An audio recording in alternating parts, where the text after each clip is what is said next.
AITAH for never telling my grandchildren's father how much I planned to give my grandchildren for their futures.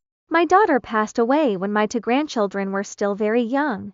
Losing her was the worst pain of my life, and in the years after, my focus was on making sure her children would always feel supported.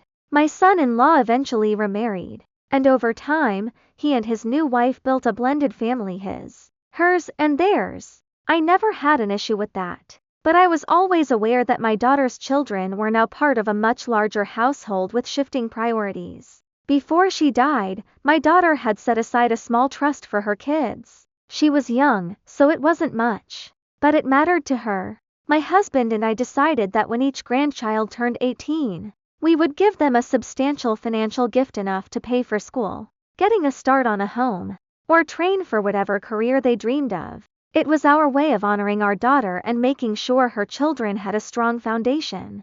And we chose not to tell their father. It wasn't malicious. We simply didn't want the money treated as household income, or for there to be pressure to divide it among all the children in the blended family. It was meant for our daughter's kids, full stop.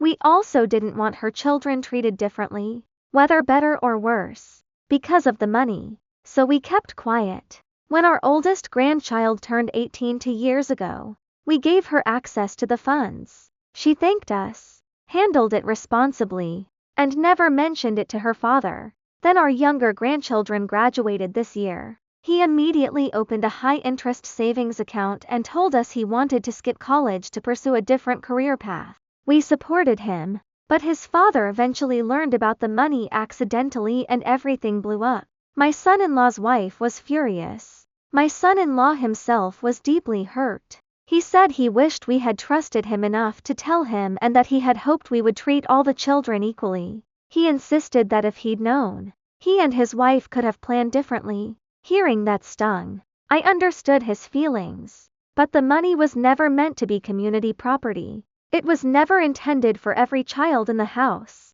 It was for the two grandchildren whose mother our daughter never got to watch them grow up. Tension grew so quickly that my youngest grandchild actually moved in with us. Both grandchildren have tried talking to their father multiple times, explaining that the money came from their mother's family and wasn't meant for anyone else. Still, he keeps insisting my husband and I should have disclosed everything years ago. I don't regret ensuring my grandchildren's futures, but I never imagined it would create this level of conflict. So I keep asking myself, am I really the one in the wrong for keeping quiet?